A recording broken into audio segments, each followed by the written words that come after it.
March 28 என்ன important GK இருக்குது அப்படிங்கிறத நம்ம பார்க்கலாம். கரண்ட் அஃபேர்ஸ் என்ன இருக்குதுன்னு பார்க்கலாம். ஸோ இந்த செஷனை குயிக்காக முடிச்சு கொடுத்துட்டு நம்ம நிறைய சப்ஜெக்ட்ஸுக்கு நம்ம போயிடும். அதே மாதிரி ஆப்ஸ் ரீசனிங் அப்படிங்கிறது போயிடும். ஸோ நாளைக்கு என்ன இருக்கும் அப்படின்னு சொல்லி பார்த்தீங்கன்னா முழுக்க கம்ப்ளீட்டாக ரிவிஷன் ஃபுல்லாக எடுத்துக்கலாம். இந்த வீக்கில் நடத்தின எல்லாத்தையும் ரிவிஷன் எடுத்துக்கலாம். மறுபடியும் திரும்ப நீங்களும் வீட்டில் போய் நல்லா படிச்சிடுங்க.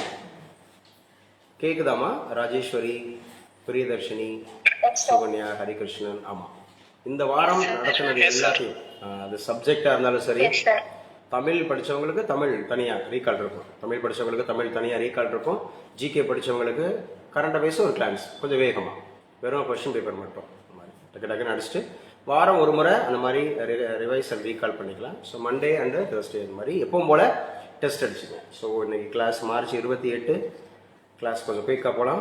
என்ன சார் இன்னைக்கு என்ன இம்பார்ட்டன்ட் இருக்குது அப்படிங்கிறத நம்ம பார்க்கலாம். Excuse me sir. பேசுங்கப்பா. சார் மையமே சார். மையமே சொல்லுங்கப்பா.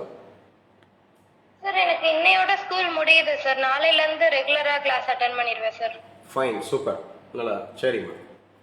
ஸோ அப்புறம் மறுபடியும் ஸ்கூல் உங்களுக்கு ரீஓப்பன் எப்போ ஆகுது? ரீஓப்பன் வந்து நெக்ஸ்ட் மந்த் சார். நெக்ஸ்ட் மந்த்தில் தான் வருது இல்லையா? Yes sir. மார்ச் அப்படி சாரி ஏப்ரல் அப்படிங்கிறது. ஸோ அந்த அந்த பிட்வீனில் வந்து நல்லா படிச்சுங்க. ஸோ ஓவரால் நமக்கு வந்து ஆப்ஸ் தெரிஞ்சுக்க வேண்டியது, ரீசனிங் தெரிஞ்சுக்க வேண்டியது, ஸோ அந்த மாதிரி இருக்கிற விஷயங்களை கொஞ்சம் கவனம் செலுத்திக்கங்க. நம்ம நல்லா படிச்சுக்கலாம். ஸோ ஒரு சிலர் நாள் கிடைக்கலன்னு சொல்லி வேதனைப்படுறாங்க, ஒரு சிலர் கிடைச்ச நாட்களை வீணடிக்கிறாங்க. எக்ஸாம் எழுத முடியாதவங்க இன்னும் ஏஜே நம்ம வந்து இன்னும் ரீச் ஆகலை, 18 வயசு ரீச் ஆகலை, பட் எனக்கு கிளாஸ் மிஸ் பண்ணுறதுக்கு கஷ்டமாக இருக்குது சார், நம்ம கிளாஸ் அப்படிங்கிறத நான் அட்டன் பண்ணணும் சார் அப்படின்னு நினைக்கிறாங்க. ஆனால் ஏஜ் இருக்குது, குவாலிஃபிகேஷன் இருக்குது, இம்மீடியட்டாக நம்ம வந்து ஜாபை அடிச்சே ஆகணும் அப்படிங்கிற அப்படிங்கிற மாதிரி நிறைய பேருக்கு இது கட்டாயமாக இருக்குது. பட் நம்மளால் நேரம் கொடுக்க முடியல, கிளாஸுக்கு ஒழுங்காக கிளாஸ் அட்டன் பண்ண முடியல அப்படிங்கிற ஒரு சூழல் இருக்குது.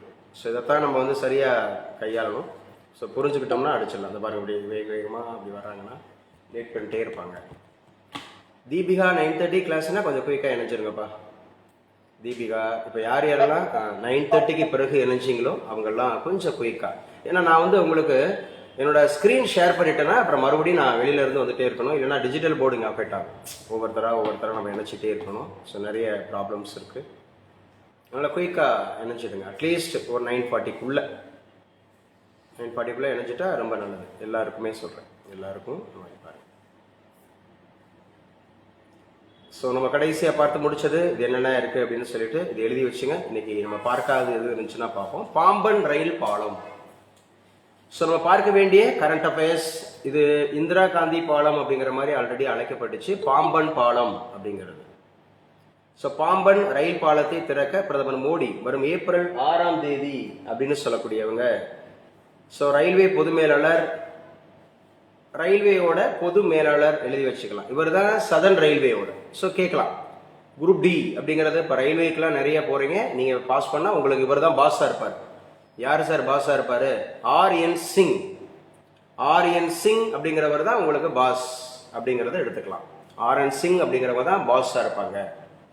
ஸோ இனிமேல் அனுமதி கிடையாது, இனிமேல் ஆன்லைனில் இருக்கிறவங்களுக்கு அனுமதி கிடையாது. கரண்ட் அஃபேர்ஸ் கிளாஸ் முடிச்சதுக்கப்புறம் தான் நீங்கள் அனுமதி, யாரையுமே இணைக்க வேண்டாம், விட்டுலாம். ஸோ ஏதாவது ஒரு ஸ்ட்ரிக்ட் அப்படிங்கிறத ஃபாலோ பண்ண மட்டும்தான், இல்லைன்னா போக முடியாது. உங்களுக்கு கலெக்டர் ஆஃபீஸில் போய் ஒரு வேலை போட்டிருக்காங்கன்னா நீங்கள் போவீங்களா? 9:30 உள்ள ஆஃபீஸ்க்குள்ள வந்து சைன் பண்ணணும்னா 9:45 10 மணிக்கு போவீங்களா? ஸ்கூலுக்குள்ளே 9:30 இருக்கணும்னுவான். இல்லை ஸ்கூல் டிபார்ட்மெண்ட் எடுத்துருந்தீங்கன்னா 9:30 ஸ்கூலுக்குள்ளே இருக்கணும்னுவான். அதான் எக்ஸாம் டைம்லாம் 8:30 இருக்க சொல்லிடுவாங்க. வந்துருங்க 8:30 வந்துருங்க, கிளர்க்கு வந்துருங்க, ஜூனியர் அசிஸ்டண்டா குரூப் 4ல ஜூனியர் அசிஸ்டண்டா இருக்கிறவங்க நீங்கள் ஸ்கூல் டிபார்ட்மெண்ட் எடுத்துருந்தீங்கன்னா 8 மணிக்கெல்லாம் வந்துருங்க. ஏன்னா எக்ஸாம் டைமில் 8:30 வந்துருக்கணும். நீங்கள் அசால்ட்டாக 9:30 போவீங்களா? முதல்ல நீங்கள் வேலைக்கே போக மாட்டீங்க இந்த மாதிரி இருக்கிறவங்க, என்ன அது வேற. ஸோ கிளாஸுக்கு கரெக்டாக அட்டன் பண்ணணும். இஷ்டத்துக்கு அட்டன் பண்ணுறது வைக்கிறது நல்லா இருக்காது. ஸோ புதிதாக கட்டப்பட்டுள்ளது இந்த பாலம் அப்படிங்கிற ராமேஸ்வரம். சமீபத்தில் வந்து பார்த்தீங்க அப்படின்னு சொன்னால் எது மாநகராட்சி அறிவிக்கப்பட்டது? ராமநாதபுரம் மாநகராட்சி அறிவிக்கப்பட்டிருக்கு. ராமேஸ்வரம் அப்படிங்கிறது ஸோ தேர்வு நிலை அப்படிங்கிற ஒரு நகராட்சியாக, சிறப்பு நிலை நகராட்சியாகவும் அறிவிக்கப்பட்டிருக்கு. ராமேஸ்வரம் ஞாபகம் வச்சுக்கணும், சரியா? அப்போ தென்னிந்தியாவில் ஒரு புனித பூமின்னு எடுத்துக்கிட்டால் நீங்கள் ராமேஸ்வரம் அப்படின்றத எடுத்துக்கலாம். ஸோ ரொம்ப முக்கியமான தென்னிந்தியாவின் காசினாலும் ராமேஸ்வரம் அப்படிங்கிறத எடுத்துக்கலாம். இதெல்லாம் முக்கியமானது. ராமேஸ்வரத்துக்கு அருகாமையில் தான் தனுஷ்கோடி இருக்கு. 1964 அது அழிவுக்கு உண்டானுச்சு அப்படின்னு சொல்லி பார்க்கிறோம். ஸோ பாம்பன் ரயில் பாலம், அப்ப பாம்பன் ரயில் பாலம் ஏப்ரல் 6ஆம் தேதி திறக்கப்படுகிறது. நம்முடைய பாரத பிரதமர் மோடி அவர்களால் திறக்கப்படுகிறது அப்படிங்கறத ஞாபகம் வச்சுங்க. It is also very very important. அடுத்து எழுதி வச்சுங்க, தமிழக அரசு ஒரு சிறப்பான விருது வாங்கியிருக்கிறாங்க மத்திய அரசிடமிருந்து. சென்ட்ரல் கவர்மெண்ட் அப்படிங்கிறது has given A special award to Tamil Nadu government. எந்த அடிப்படைக்கு சார் அப்படின்னு கேட்டா, சிறந்த நீர் வளம், வாட்டர் மேனேஜ்மெண்ட் ஆதார திட்டத்திற்கான விருது. நல்ல நீர் வளம் அப்படிங்கறத மெயின்டைன் பண்ணதுக்காக சோ தமிழக அரசுக்கு விருது கிடைச்சிருக்குது அப்படின்னு சொல்லியிருக்கிறாங்க. தமிழக அரசு விருது கொடுத்திருக்கு 2024க்கான வாட்டர் மேனேஜ்மெண்ட், சிறந்த நீர் வளம், வாட்டர் ரிசோர்சஸ் அப்படிங்கிற திட்டத்திற்கான விருது அப்படிங்கிறது வந்து தமிழக அரசுக்கு கொடுக்கப்பட்டிருக்கிறது அப்படிங்கறத ஞாபகம் வச்சுங்க. தமிழக அரசுக்கு கிடைச்சிருக்கு, இது முக்கியமானது. இதை வாசிக்கலாம். யாராவது ஒருத்தர், சார் நான் வாசிக்கிறேன் சார், குயிக், கொஞ்சம் குயிக்கா. நான்றது யாரு? யாழினி வாசிங்கப்பா. முடியும் என சொல்வது பெரிதல்ல, எதையும் முயன்று முடித்து காட்ட. ஆமா, முடியும் என சொல்வது பெரிதல்ல, எதையும் முயன்று முடித்து காட்ட வேண்டும். முயற்சி செய்யணும், முடிச்சு காட்டணும். சும்மா சொல்லிட்டு இருக்க கூடாது. நான் குரூப் 4 படிக்கிறேன், நான் குரூப் 1 படிக்கிறேன், நான் குரூப் 2 படிக்கிறேன், நான் போட்டித் தேர்வுகளுக்கு தயாராகிறேன், நான் எப்படியாவது ஒரு கவர்மெண்ட் ஆபீசர் ஆகணும், நான் ஐஏஎஸ் ஆபீசர் ஆகணும், நான் அரசு வேலைக்கு போகணும் அப்படிங்கிற மாதிரி சும்மா என்ன பண்ணிட்டு இருக்க கூடாது. முடியும்னு சொல்லிட்டு இருக்க கூடாது. அதுக்கு என்ன பண்ணணும்? முயற்சி செய்யணும், அதை முடிச்சு காட்டணும். ஸோ இன்னைக்கு உண்டான கொட்டேஷன் அதுதான், முடிச்சு காட்டு. 9:30க்கு கிளாஸ், 9:30க்கு வந்து காட்டணும். அன்னைக்கு நடத்தக்கூடிய டெஸ்ட்டை உடனே அட்டன் பண்ணி காட்டணும். கேள்வி கேட்டா, வகுப்புல கேள்விகள் கேட்டா வாய் திறந்து பதில் சொல்லி ஆகணும். அப்பதான் அதுதான் முயற்சி செய்யறது. அப்படி முயற்சி செஞ்சாங்க தான் உங்களுக்கு ரிசல்ட் அப்படிங்கிற ஒரு முடிவை நீங்க எட்ட முடியும். முடித்து காட்ட வேண்டும். முடியும் என சொல்வது. மறுபடியும் யாழினியோட வாய்ஸ்ல இருந்து, முடியும் என சொல்வது பெரிதல்ல, எதையும் முயன்று முடித்து காட்ட வேண்டும். எஸ், 3 மூ இருக்கு. முடியும் அப்படிங்கிற ஒரு மூ, முயன்று அப்படிங்கிற ஒரு மூ, முடித்து அப்படிங்கிற ஒரு மூ. முடியும் என சொல்வது பெரிது அல்ல, எதையும், எதை வேணாலும், நீங்க குரூப் 4 இருக்கலாம், குரூப் 1 இருக்கலாம், குரூப் 2 இருக்கலாம், அது ஏதாவது ஒரு விஷயத்தை நீங்க எதை அடைய வேண்டும் என்று ஒரு இலக்கு நிர்ணயித்திருக்கிறீர்களோ அதற்கு முயற்சி செய்தால் முடித்து காட்டலாம். முயற்சி செய்யாம சும்மா முடியும்னு நினைச்சுக்கிட்டு வெறும் அப்படிங்கிறது கனவு மெய்ப்படாது. வெறும் கனவு மெய்ப்படாது, அது முயற்சி இருந்தாதான் மெய்ப்படும். சரியா? அந்த மாதிரி இருக்கிற விஷயங்கள் குட், கங்க்ராட்ஸ். ஸோ இது ரொம்ப முக்கியமானது அப்படிங்கிறத பாருங்க. ஸோ இன்னைக்கு உண்டான விஷயத்துல என்னென்ன சார் முக்கியமானது இருக்கு அப்படிங்கிறது. ஸோ மார்ச் 28 இன்னைக்கு வேர்ல்டு தியேட்டர்ஸ், நேத்திக்கு ஒரு நாள், வேர்ல்டு தியேட்டர்ஸ் டே அப்படிங்கறத எழுதி வச்சுங்க. திரையரங்கம் நாள், சர்வதேச திரையரங்கம் நாள் அப்படிங்கிறது தான் நேத்திக்கு இருந்திருக்கு. மார்ச் 27. நேத்திக்கு நம்ம கரண்ட் அஃபேர்ஸ் கிளாஸ் டிஸ்கஸ் பண்ணல, ஸோ சேர்த்து பார்க்கலாம். March 27 world theatres day. So theatres டேக்கு என்ன நமக்கு வந்து தீம் கொடுத்துருக்குறாங்க. இந்த வருடத்திற்கான theme theatre and a culture of peace. So theatre அப்படிங்கிற திரையரங்கமும் அதனால் ஏற்படக்கூடிய கலாச்சாரமும் அமைதியும். ஒரு தியேட்டருக்கு போனா அதுல ஒரு அமைதி இருக்கணும், அது வன்முறையை தூண்டக்கூடாது. இந்த சமுதாயத்துக்கு ஏதாவது நல்ல கான்செப்ட் சொல்லணும், அதன் மூலமா எடுத்துக்கிட்டு என்ன பண்ணக்கூடாது, நீங்க பாகுபடுத்தக்கூடாது, மனுஷனை பிளவுபடுத்தக்கூடாது, வன்முறையை தூண்டக்கூடாது. ஒரு படம் பார்த்தோம்னா அதுல வந்து நம்ம ஒரு மெசேஜ் எடுத்துட்டு நம்ம சமுதாயத்துக்கு நல்ல மனுஷங்களை மாறுற மாதிரி வரணும். ஒரு ஏண்டா அந்த திரைப்படத்தை பார்த்தோம், வெட்டணும், குத்தணும், அல்லது உயர்வு தாழ்வு பேசணும், அல்லது யாரையும் டிஸ்கிரிமினேட் பண்ணணும், அல்லது ஏதோ ஒரு முற்போக்கான விஷயத்த பேசாம பிற்போக்கான விஷயங்களை பேசிட்டு வந்தோம் அப்படின்னா அது கலாச்சாரம் அல்ல, அது அமைதிக்கு வழிகோலாது. அப்ப தியேட்டர்கள்ல போனோம் அப்படின்னு சொன்னா ஒரு நல்ல விஷயமா இருக்கும். ஓகே, சமுதாயத்தை மேம்படுத்துற விஷயங்களா இருக்கணும் அப்படிங்கிற மாதிரி இருக்கிறது. இது வேர்ல்டு தியேட்டர்ஸ் டே அப்படிங்கிற மாதிரி சொல்லியிருக்கிறாங்க. Expected by April first week, எதெல்லாம் நீங்க எதிர்பார்க்கலாம். நியூலி ஆடட் போஸ்ட், ஏடி அப்படிங்கறதுல ஹேண்ட்லூம் டிபார்ட்மெண்ட்ல இருக்கா. ஏப்ரல் மாசத்துல எதிர்பார்க்கக்கூடிய எக்ஸாம் அப்படிங்கிறது வந்து பாத்தீங்கன்னா, so AD assistant director handloom department, கைத்தறி அப்படிங்கிறதுல வந்து ஒரு அசிஸ்டன்ட் டைரக்டர் போஸ்ட் நீங்க எதிர்பார்க்கலாம். அதே மாதிரி அசிஸ்டன்ட் கமிஷனர் இன் லேபர் டிபார்ட்மெண்ட்ல பார்க்கலாம். அசிஸ்டன்ட் கமிஷனர் இன் லேபர் டிபார்ட்மெண்ட் அப்படிங்கறத பார்க்கலாம். ஸோ நியர்லி 150+ வேகன்சிஸ் இருக்கா. அசிஸ்டன்ட் டைரக்டர் போஸ்ட் இருக்கு, அசிஸ்டன்ட் கமிஷனர் போஸ்ட் இருக்கு அப்படிங்கிற மாதிரி. அதே மாதிரி group 1 and group 1A will have a single stage prelims like group 2 and group 2A. முன்னாடிலாம் group 1A அப்படிங்கிறது வந்து பாத்தீங்கன்னா தனி எக்ஸாமா நடத்தப்படும். இந்த வருடம் அப்படிங்கிறது group 1 group 1A அப்படிங்கிற ஒரு எக்ஸாமும் ஒரே எக்ஸாமா நடத்தப்படும் அப்படிங்கிற மாதிரி சொல்லியிருக்கிறாங்க. லைக் group 2 group 2A மாதிரி prelims மட்டும் சேமா நடத்தப்படும் அப்படின்னு சொல்லியிருக்கிறாங்க. இதுவும் ரொம்ப முக்கியமானது. So thanks to TNBSC for the 2x speed and new Avatar as TNBSC 2.0 கொஞ்சம் குயிக்கா ப்ராசஸ் பண்றாங்க. இப்ப சமீபத்தில் TNBSC வந்து வேகமாக செயல்படுகிறது அப்படிங்கறத நீங்க பாத்துங்க வச்சுங்க. அந்த மாதிரி group 1 and group 2 1A notification might release tomorrow. நாளைக்கே வரலாம் என்று எதிர்பார்க்கப்படுகிறது. அதாவது இன்னைக்கு வரலாம் என்று எதிர்பார்க்கப்படுகிறது. Sub inspector notification might release by April 2. Sub inspector exams April 2ஆம் தேதி வருவதற்கான வாய்ப்பு இருக்கிறது அப்படின்னு சொல்லியிருக்கிறாங்க. ஸோ நீங்கள் எல்லாருமே பொன்னரவிந்து நீங்களாம் அப்படியே அடிஷ்னலாக சப் இன்ஸ்பெக்டருக்கும் ட்ரை பண்ணணும். சப் இன்ஸ்பெக்டர் ட்ரை பண்ணணும். நமக்கு எது வந்து முதல்ல கிடைக்குதோ அதில் போய் உட்காந்துக்கணும். அடுத்தடுத்து ஆசைப்படணும். Group 1 group 2 group 4 sub inspector இந்த மாதிரி இருக்கிற விஷயங்களுக்கு நம்ம தொடர்ந்து நம்ம ஃபாலோ பண்ணிட்டே இருக்கணும். எது நமக்கு கிடைக்குதோ அதில் போய் நம்ம உட்காந்துக்கணும். அதுக்கப்புறம் தான் நம்ம ஃபர்தர் அப்படிங்கிறது ட்ரை பண்ணணும். ஸோ எம்பிக்களுக்கு எத்தனை சதவீதம் அப்படிங்கிறது ஊதிய உயர்வுன்னு பார்த்தோம். 24%. அப்படின்னா ஆல்ரெடி எவ்வளோ வாங்கிட்டு இருந்தாங்க? 1 lakh வாங்கிட்டு இருந்தாங்க. இப்போ எவ்வளோ கூடுது? 24,000 கூடுது. 1,24,000 அப்படிங்கிறது கூடுது. அதே மாதிரி டெய்லி அவங்களுக்கு வந்து அந்த படி எவ்வளவு? 2000 2500 2500. அன்னைக்கு கூட நான் ஃபுல்லாகவே உங்களுக்கு செக் பண்ணி காமிச்சேன். அந்த மாதிரி இருக்கிறது எழுதி வச்சுங்க. புதிதாக 2 மாநகராட்சிகள் சொன்னோம்ல, எந்தெந்த ஊர்ல? பெரம்பலூர்லயும் ராமநாதபுரம் 2 மாநகராட்சிகள் உருவது. நகராட்சி எத்தனை சொல்லி பார்த்தோம்? 141 141 நகராட்சிகள் அப்படிங்கறத பார்த்தோம். இதெல்லாம் ரொம்ப முக்கியமானது அப்படிங்கறத பார்க்கணும். அடைய வேண்டிய இலக்கு அவசியம் என்றால் பாதை கடினமானாலும் பயணிக்கத்தான் வேண்டும். அடைய வேண்டிய இலக்கு அவசியம் என்றால் நம்ம அடைய வேண்டிய இலக்கு அவசியம் என்றால் பாதை கடினமானாலும் அதை பயணிக்கத்தான் வேண்டும். படிக்கிறது கொஞ்சம் கஷ்டமா தான் இருக்கு. காலைல 5 மணிக்கு எந்திரிக்கிறது கஷ்டமா தான் இருக்கு. டெஸ்ட் அடிக்கிறது கொஞ்சம் கஷ்டமா தான் இருக்கு. எழுந்திருக்கிறதே கஷ்டமா இருக்கு. ஸோ மேத்தமெட்டிக்ஸ் ரீசனிங்க புரிஞ்சுக்கிறது கொஞ்சம் கஷ்டமா இருக்கு. இயர்ஸ் ஞாபகம் வச்சுக்கிறது கொஞ்சம் கஷ்டமா இருக்கு. அல்லது ஏதோ ஒரு விஷயத்தை அடையிறதுக்கு நமக்கு அந்த பாதை கடினமாக இருந்தாலும் அந்த பயணத்தை முடிக்கிறதுக்கு நம்ம பயணிச்சுதான் ஆகணும். இதை மைண்ட் செட் பண்ணி வச்சுங்க. முக்கியமானது. தெரிந்தால் மட்டும் போதாது, பயன்படுத்த வேண்டும். விருப்பம் இருந்தால் போதாது, அதை செய்ய வேண்டும். செயல்தான் வெற்றியின் அடிப்படை விதி. செயல்தான், வெறும் கனவு அல்ல, வெறும் பேச்சு அல்ல, வெறும் அந்த மாதிரி முடியுங்கிற எண்ணம் அல்ல. செயல்தான் வெற்றியின் அடிப்படை விதி. செயல்படுத்தணும். செயல்தான் வெற்றி பெற. முயற்சியை கைவிடாதீர்கள். நீங்கள் அதிசயத்தை நிகழ்த்த போகும் தருணம் இதுவாக இருக்கலாம். முயற்சியை பலப்படுத்துங்கள். அப்ப இன்னைக்கு ஒரு வார்த்தை கிடைச்சிட்டே இருக்கு. என்னது? முயற்சி முயற்சி முயற்சி. சரியா? முயற்சி தான்.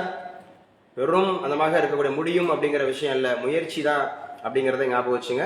ஸோ நேற்றைய தினத்துல நமக்கு ஏதாவது முக்கியமான நியூஸ் இருந்துச்சுன்னா எழுதி வச்சுக்கலாம். தமிழகத்துல காலியாக இருக்கக்கூடிய 1300 ஊராட்சி செயலாளர்கள், அதாவது பஞ்சாயத்துல இருக்கக்கூடிய செக்ரட்டரிஸ் போஸ்ட் அப்படிங்கிறது வந்து நிரப்பப்படும் அப்படின்னு சொல்லி அதற்கு உரிய அமைச்சர். ஏன்னா இதுல ஊராட்சி அப்படின்னு சொன்னாவே ஐ பெரியசாமி வந்துருவாரு. ஊராட்சி அப்படின்னாவே அதற்கான மினிஸ்டர் ஐ பெரியசாமி அவர்கள் வந்துருவாரு. அதை ஞாபகம் வச்சுங்க.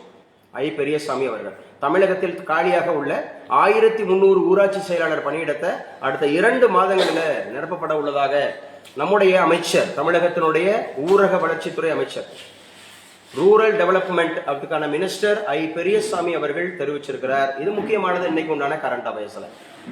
சோ ஊராட்சி அப்படிங்கிற போது நம்ம நல்லா தெரிஞ்சு வச்சுக்கணும் என்னென்ன சொல்லியிருக்காங்க அப்படின்னு. ஹரிகிருஷ்ணன்,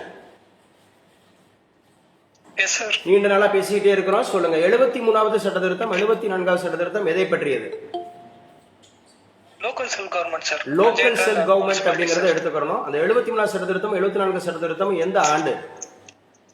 1992 அப்படிங்கறது ஞாபகம் வச்சுக்கணும். பஞ்சாயத்து ராஜ் அப்படிங்கிறதுக்கு யாரு வந்து முத பஞ்சாயத்து ராஜ் முறையின் தந்தை என்று அழைக்கப்படுபவர் யார்?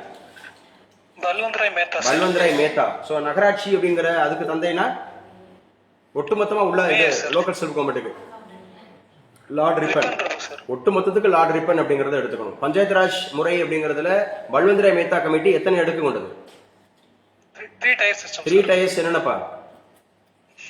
ಗ್ರಾಮ ಪಂಚಾಯತ್ ಪಂಚಾಯತ್ ಸಮಿತಿ ಜಿಲ್ಲಾ ಪರಿಷತ್ ಸರ್. கிராம பஞ்சாயத்து சமிதி ஜில்லா பரிஷத் அப்படிங்கறத ஞாபகம் வச்சுக்கணும். 1957 ஞாபகம் வச்சுக்கணும். 1977 அசோக் மேத்தா, 1985 அப்படிங்கிறது GV Rao, 1986 LM Singhvi, 1988 Gadgil and Duncan committee. இதெல்லாம்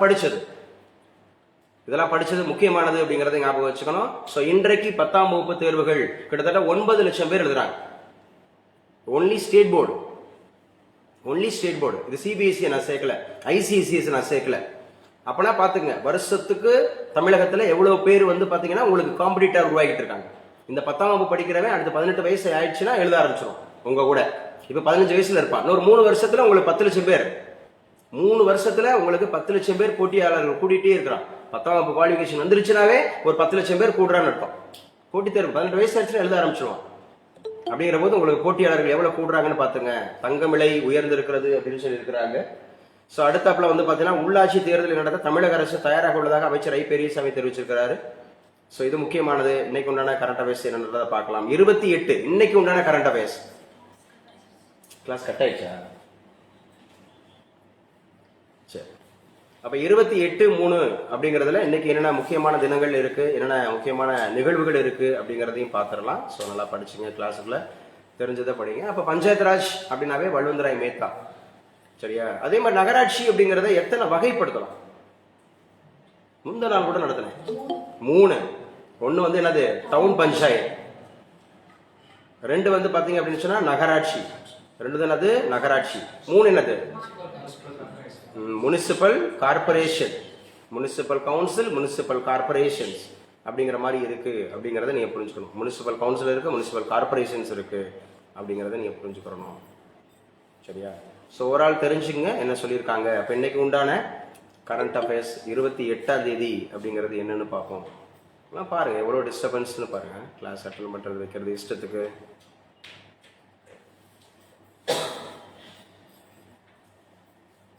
ஸோ நாளை தமிழக ஊராட்சியில கிராம சபை கூட்டங்கள் நடைபெற உள்ளது. ஏன்னா கண்டிப்பா நடத்துவாங்க மார்ச். ஆமா, நாளை தமிழக ஊராட்சியில கிராம சபை கூட்டங்கள் நடைபெற உள்ளது. ஏன்? ஆனா டேட் வந்து நமக்கு 6 டேட்லானே நடத்துவாங்க.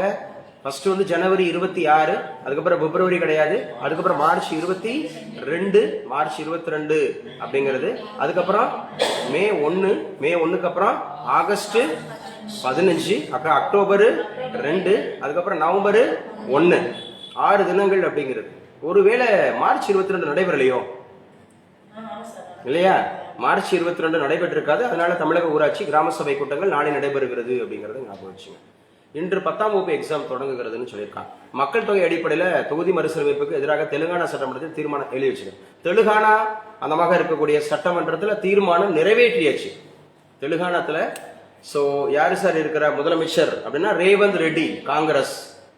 தெலுங்கானாவில் ஆட்சி அமைத்திருக்கக்கூடிய கட்சியானது ரேவந்த் ரெட்டி அப்படிங்கறத ஞாபகம் வச்சுங்க. அங்க என்ன பண்ணிட்டாங்க, இந்த தொகுதி மறுசீரமைப்பு 848 தொகுதிகள் லோக்சபாவில் நாங்க மறுசீரமைப்பு பண்றோம், ஆர்கனைஸ் பண்றோம் அப்படிங்கறத என்ன பண்ணிருக்காங்க, அந்த தீர்மானத்தை நிறைவேற்றி இருக்காங்க. நாங்க முடியாதுன்னு சொல்லிட்டு. அமெரிக்காவில் இறக்குமதியாகும் வாகனங்களுக்கு கூடுதலாக 25 வரி விதிப்பதாக ட்ரம்ப் அறிவிச்சிருக்கிறார். இறக்குமதியாகும் வாகனங்களுக்கு எழுதி வச்சுங்க. அமெரிக்காவில் இறக்குமதியாகும் வாகனங்களுக்கு நீங்க வாகனத்தை வித்தீங்கன்னா எங்களுக்கு 25% கொடுக்கணுங்க. 100 ரூபாய்க்கு வித்தீங்கன்னா எங்களுக்கு 20 ரூபா. ஒரு வாகனத்தை நீங்க இறக்குமதி பண்றீங்கன்னா எங்களுக்கு 25 ரூபா கொடுக்கணும்னு சொல்லி ட்ரம்ப் அறிவிச்சிருக்கிறார். இது மிகப்பெரிய சவால் அப்படிங்கிறது, பொருளாதாரத்துக்கு உண்டான ஒரு சவால். மெயின்ஸுக்கு கேட்க வாய்ப்புள்ள கொஸ்டின்ஸ். ஸோ மெயின்ஸுக்கு வாய்ப்புள்ள கொஸ்டின்ஸ் அப்படிங்கிறத எடுத்துக்கோங்க. ஸோ இது ரொம்ப முக்கியமானது அப்படிங்கிறத பார்க்குறோம். ஸோ என்னென்ன சார் அப்படிங்கிறத பார்த்துங்க. 28ஆம் தேதி உண்டான பேப்பர்ல என்ன இருக்கு, 27ஆம் தேதியில உள்ள பேப்பர்ல என்ன இருக்கு அப்படிங்கறதையும் நம்ம பார்க்கலாம். ஸோ மேக்ஸிமம் குயிக்கா நம்ம படிச்சுட்டு போகலாம். திரும்ப திரும்ப படிச்சதை ரீகால் பண்ணுங்க, ரிவைஸ் பண்ணுங்க. போட்டித் தேர்வுக்கு ஜெயிக்கிறது அதுதான். போட்டித் தேர்வுல ஜெயிக்கிறது அதுதான். போட்டித் தேர்வுகள் இப்பெல்லாம் மாணவர்கள் மத்தியில எல்லாரும் புலம்புறாங்க. யாருமே காம்படிட்டிவ் எக்ஸாம்ஸுக்கு சின்சியரா படிக்கக்கூடிய மாணவர்களுடைய எண்ணிக்கை ரொம்ப ரொம்ப கணிசமா குறைஞ்சிருக்குதான். பூரா வந்து ஆஃப்டர் கோவிட்டுக்கு அப்புறம் வந்து பாத்தீங்கன்னா ஒரு சர்வே எடுத்திருக்காங்க. பசங்க பூராமே வந்து பாத்தீங்கன்னா இப்ப இந்த வேலை கிடைச்சிருது, ஏதோ ஒரு வேலை சொமேட்டோல சம்திங் ஏதோ ஒரு வேலை, சின்ன சின்ன வேலை கிடைக்குது, மாசம் ஒரு 15,000 20,000 இருந்து ஒரு 30,000 கிடைக்குது அப்படிங்கறதுனால மேக்சிமம் 80% வந்து பாத்தீங்கன்னா போய் வேலையில அடாப்ட் ஆயிட்டாங்க. வேலையில் அடாப்ட் ஆகிட்டாங்க, அவங்களுக்கு நல்லா ஜாலியாக இருக்கிறதுக்கு, மற்ற தேவைகளை சந்திக்கிறதுக்கு, ப்ளஸ் அந்த மாதிரி இருக்கக்கூடிய காரியங்களுக்கெல்லாம் பணம் தேவைப்படுறதுனால எல்லாருமே அப்படி ஒதுங்கிட்டாங்க. அப்போ உண்மையான போட்டியாளர்கள் அப்படிங்கிறது 20% தான். அதாவது அப்ளை பண்றவனே ஒரு படிக்கிறவனே இருக்கிறான், அதுலயும் உண்மையா படிக்கிறது ரிசல்ட் அடிக்க போறது 10% தான். அதனால போட்டித் தேர்வுக்கு தயாராகிறவர்கள் ஸோ முன்னொரு காலம் மாதிரி இப்பெல்லாம் கிடையாதுங்க. போட்டித் தேர்வுகள் பயிற்சிகள் எல்லாம் இப்போ கிடையவே கிடையாது.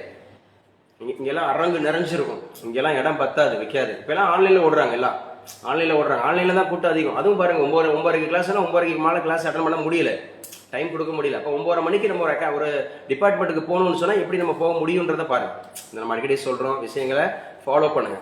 யார் ஒருவர் சரியாக திட்டமிட்டு, சரியாக முயற்சி செய்து, சரியாக பயிற்சி செய்து அவரோட பயணத்தை மேற்கொள்றாரோ அவர் தான் அந்த பயணத்தை முடிப்பார், வெற்றிகரமாக முடிப்பார், வெற்றி அடைவார். மற்றவங்க எல்லாரும் சும்மா வேடிக்கை பார்த்துட்டு வச்சுட்டு சும்மா நானும் அட்டன் பண்ணேன், காலங்காலமாக நானும் தயாராகி கொண்டே இருக்கிறேன் அப்படின்னு நினச்சிட்டு போயிடுவாங்க, வச்சிருவாங்க. ஸோ நம்ம அந்த லிஸ்ட்டில் போகிறோமா, நம்ம எந்த லிஸ்ட்டில் இருக்க போகிறோம் எழுதி வச்சு. பங்களாதேஷோட உறவை மேம்படுத்த விருப்பம் நம்முடைய பாரத பிரதமர் மோடி பங்களாதேஷ் அண்ட் இந்தியா அப்படிங்கிறதுல உறவை மேம்படுத்தணும் அப்படின்னு நினைக்கிறாரு. ஏன்னா அருகாமையில் இருக்கக்கூடிய நாடு பங்களாதேஷ், மக்கள் தொகையில மிக அதிகமாக வைத்திருக்கக்கூடிய நாடுகளில் ஒன்று பங்களாதேஷ். பங்களாதேஷ் அப்படிங்கிற நாட்டோட நம்ம என்ன பண்ணணும் அப்படிங்கிற பங்களாதேஷ் தலைநகர் என்ன? பங்களாதேஷோட தலைநகர் டாக்கா. பங்களாதேஷ் அப்படிங்கிறது எப்போ சுதந்திரம் அடைந்தது? 1971. பங்களாதேஷ் அப்படிங்கிறது பாத்தீங்க அப்படின்னு சொன்னா தற்போதைய அங்க யார் தலைவராக இருக்கிறார்? முகமது யூனுஸ் அப்படிங்கிறவர் இருக்கிறார். யார் முன்னாள் பிரதமராக இருந்தார்? ஷேக் ஹசீனா. ஷேக் ஹசீனா எந்த கட்சி? அவாமி லீக் கட்சி.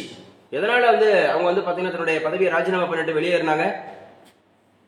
ஸ்காலர்ஷிப், மேற்படிப்பு ஸ்காலர்ஷிப், மாணவர்களுடைய போராட்டம், அதுல அதிகமான வன்முறை, அதுல நிறைய பேர் இறந்தாங்க. அதனால தன்னுடைய பதவியை ராஜினாமா பண்ணிட்டு வெளியே ஓடியாங்க. எந்த நாட்டில் தஞ்சம் புகுந்தாங்க? இந்தியா. யாரை பத்தி பேசிட்டு இருக்கோம்? ஷேக் ஹசீனாவோட அப்பா யாரு? ஷேக் முஜிபுர் ரஹ்மான். அவர் தான் வங்காளத்தின் தந்தை, ஃபாதர் ஆஃப் அந்த மாதிரி இருக்கக்கூடிய பங்களாதேஷ். 1971 ஞாபகம் வச்சுக்கணும். முகமது யூனுஸ் நோபல் பிரைஸ் வாங்கியிருக்காரா? வாங்கியிருக்காரு. எதற்காக வாங்கினாரு? கிராமீன் பேங்க். கிராமீன் பேங்க் எந்த ஆண்டு ஏற்படுத்தப்பட்டது? 2006. அவருக்கு எப்ப நோபல் பிரைஸ் கொடுத்தாங்க? 1984 கிராமீன் வங்கி உருவாச்சு. இவருக்கு 2006 நோபல் பிரைஸ் கிடைச்சது. முகமது யூனுஸ் ஞாபகம் வச்சுக்கணும். சும்மா கதை கேட்டுட்டு இருக்காதீங்க, தலையாட்டிட்டு இருக்காதீங்க, கதை கேட்டுட்டு இருக்காதீங்க. உங்களை கேட்டா திரும்ப சொல்லுங்க.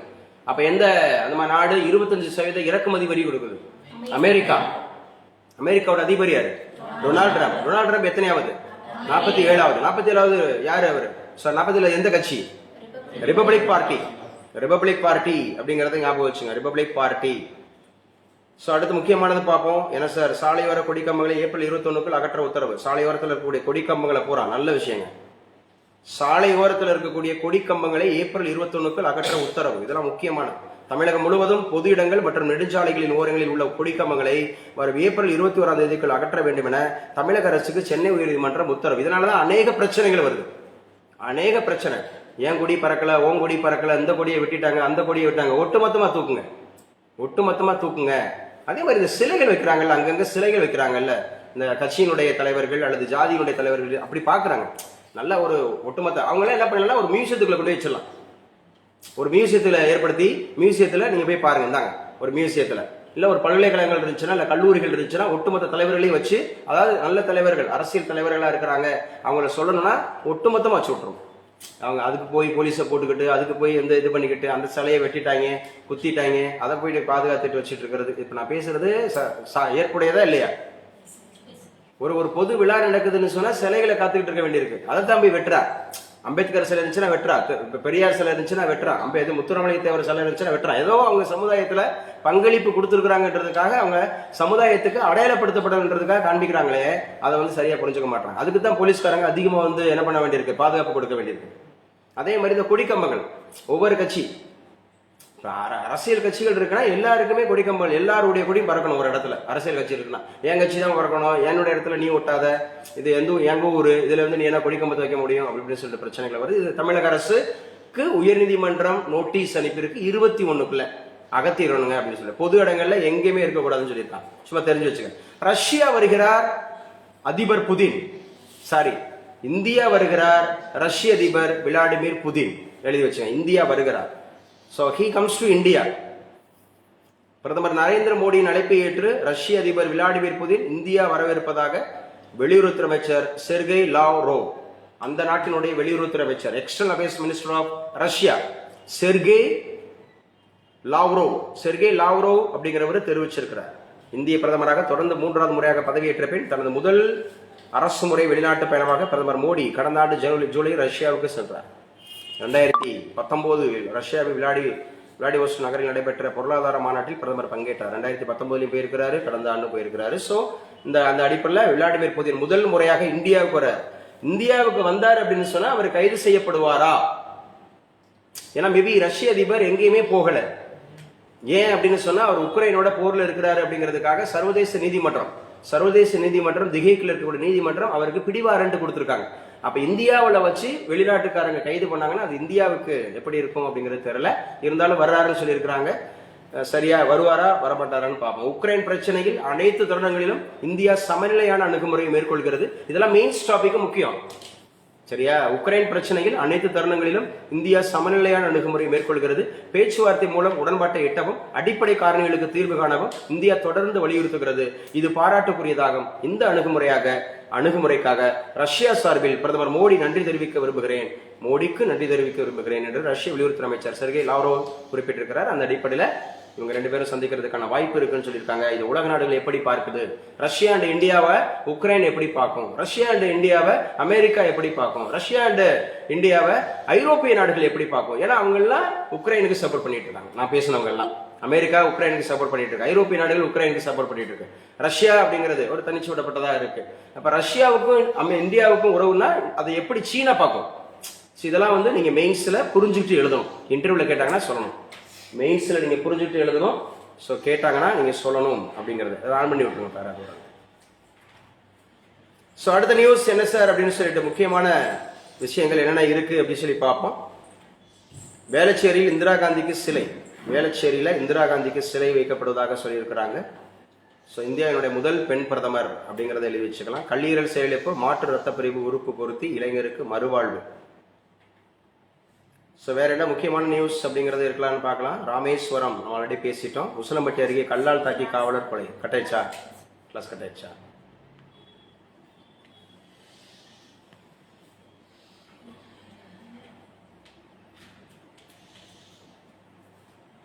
ஸோ இன்னைக்கு கிளாஸில் என்னென்ன முக்கியமான விஷயங்கள் பேசிட்டு இருக்கோன்னு பாருங்க.